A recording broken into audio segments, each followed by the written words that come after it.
Hey everybody, Claire here, and I have a surprise for you in the form of this lovely lady. This is my sister Amanda. Hello. She is obviously a badass jewelry designer, as you can see. Her line is Love AJ, and I've talked about her before on the channel, but I don't think you guys have ever met her before. No. Hello. Hello world. But today we're going to talk about something really fun that we have in common. We're going to talk about our top tips for being a bride. Amanda and I both got married recently within like 4 months of each other. I know, so crazy. So crazy. But we're polar opposites. Yeah. In like every way. But even as brides, the days turned out so different, but really cool, both of them. We both kind of talked about the top things that we thought were most important for brides to think about when they're going into kind of wedding planning mode. And so the first one off the list for me was, more important than a theme, define your tone.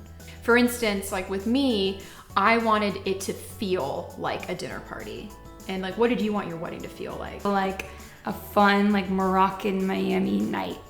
Yeah. You know? And so I think when you talk about how you want your wedding to feel, that will actually bring up some surprising details that you probably wouldn't think of otherwise. Because I don't know, you don't want your wedding to look like it was like set dressed. Yeah. You know, like if you said like a Moroccan wedding, then like immediately people are like, oh, like belly dancers and stuff, or like. Yeah, no, there's just like, we had small Moroccan accents. Like we had a Moroccan dance floor and, you know, really amazing. Like the tent was gorgeous. Yeah, like candle holders with little Moroccan details and things like that. Yeah. And no belly dancers. Yeah. If you thought of it as a theme, it for some reason pushes you into like pigeonholes. Yeah. Versus when you think about it as a tone, I think you can play around with like subtlety and like layering in different looks. And so for me, I knew I wanted to feel like an intimate dinner party. So that meant I had to have a smaller guest list.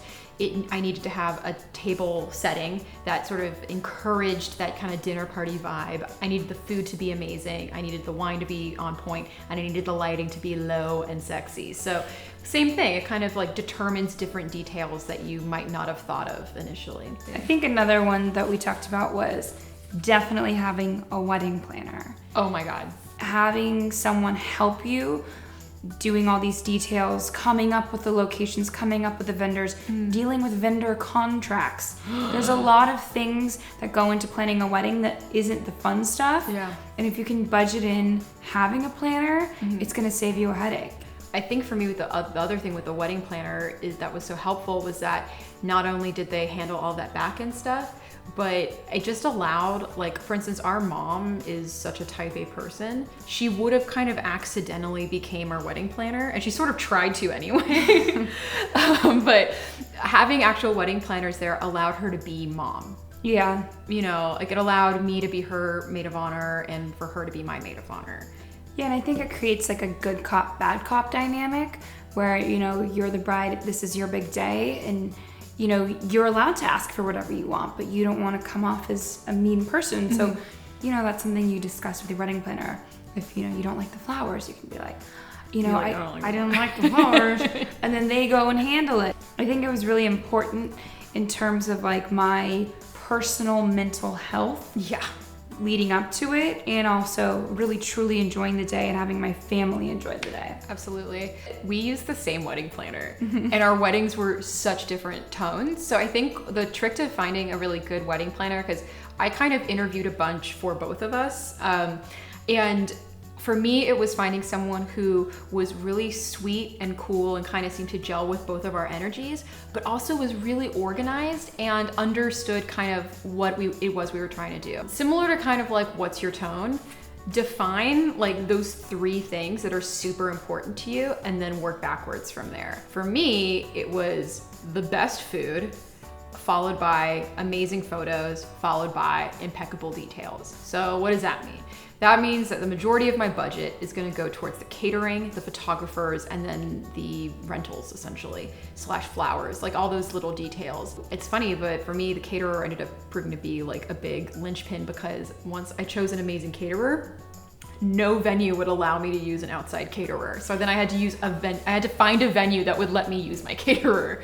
Yeah. It was like a whole thing, but it was worth it because the food was amazing. Kind of putting putting what's important to you in order, because you can't have it all, unfortunately. There's so many elements that go into a wedding, so you gotta pick the most important ones, stick to those, and work around them. Like for me, one of them was my dress. I knew I wanted to create my dress from scratch based on this amazing couture gown, and that definitely bit into our budget. So there were certain little details and aspects and things that I wanted that I kind of had to end up not going with, you know? Oh my God, her dress though. It was worth it. It was so worth it. It was crazy. I think I went to like 80% of your dress fittings. It was like a dress fitting a week. Yeah, it for was like crazy. 6 months. I know. I worked on the dress more than my real work.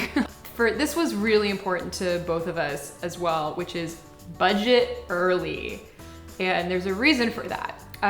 For Craig and I, when we went through every contract with like a fine-tooth comb. We were asking questions like, well, do we really need 5 servers? Can we get away with 4 servers? Do we need like all those heat lamps? What about some heat lamps?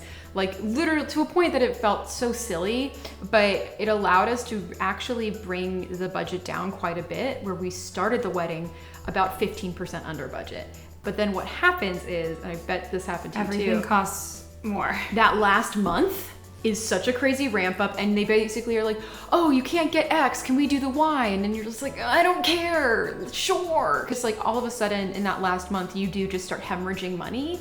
And so giving yourself that cushion by being really aggressive at the front end, it means that you can afford to kind of like, oh no, someone messed up. Okay, I guess we have to pay a little extra for the whatever. It just makes it a lot easier. Really, truly, like how many couches can we get rid of? How many side tables can we get rid of? Yeah. And that's what I had the planners help me do. They said, you know, bare bones, you can do this, this, and that. And I said, let's do the bare bones. Yeah. Well, and it worked out because everyone at your wedding was dancing. Yeah, no one could even tell. This is the last one that for me is so important, which is that the wedding, yeah, it's about you and your future husband, but it's also not about you and your husband. It has nothing to do with you. Right? Like and I feel like brides have this idea that like, I'm the bride, it's my special day, and they're not wrong, but they're also, for me, what a wedding is a wedding is the choice to have a ceremony that could easily be done at the local courthouse privately, and then you just have a kick-ass like honeymoon immediately after, and you just make it about you two as a couple, and isn't this great? And everyone sees the photos on Instagram, bully for you.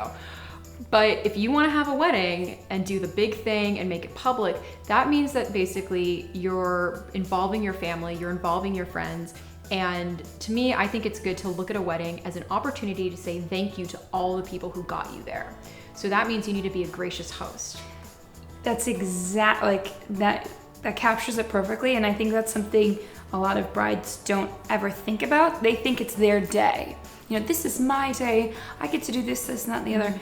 Yeah, you do, but at the end of the day, you are a hostess. Yeah. You and your husband are hosting your closest friends and family. I went in with those expectations, and I think I was able to be cool, calm, and collected throughout the day, knowing that. I think that's the big thing actually, is if you go in expecting it to be your sweet 16 party, like you're gonna have a rough landing, because it is so not. You end up spending 90% of your night taking photos or saying hi to people. And if you don't do that, what does that say to those people who traveled to see you? What does it say to those people who bought you an amazing gift or like came here just to be with you? It's inappropriate. Yeah, but that was fine. Like that's what I'm there for. Of course, if people want to take photos of me in my dress with them, like that, this is the point of the day. But I just don't think you can go in expecting that like you're the one that's going to be enjoying your party, because you're probably not. But you're going to look amazing. You're going to look great, and everyone else is going to have a good time, and everyone else is hopefully going to enjoy the food, enjoy the music, enjoy your photo booth or whatever it is. You just might not get to do that. Be as much of a participant. Yeah. Yeah, no, that's so true. And I guess like the other thing I would throw on top of that is, if you can, make sure to have a big rehearsal dinner and do a brunch the day after, because it just is an insurance policy that then, okay, rehearsal dinner, I talked to every significant family member. Brunch, I got to see every single friend. Like, it just allows you to make those connections so that no one walks away from the wedding being like, man, I just didn't really feel like I got, oh, man, if only I had that you know, you just... Yeah, I didn't get to talk to her. Yeah. Yeah, I think that's really smart. The rehearsal dinner, you get half of the wedding out of the way. Oh, it gives you You talk to all your weird family members you don't want to talk to at the actual wedding. And I think the day after brunch is so smart because it's fun to recap. Yes. Your wedding looked like straight up just an epic photo shoot because all of your friends are so beautiful. Like it's just like, and everyone's got like the blogger pose. Yeah. Like so good. Anyway, but no, I think all of these are really good tips. And anyway, I hope you guys enjoyed watching. These were sort of our thoughts and feelings being kind of recent. I can't believe we're old married ladies. Yeah, it's very scary. Good Lord. That's insane. All right. Well, anyway, thank you so much. And please, questions, comments, you guys want to hear more about our weddings, more of our thoughts and feelings on being brides, newlyweds, or just Amanda being an awesome jewelry designer / sister.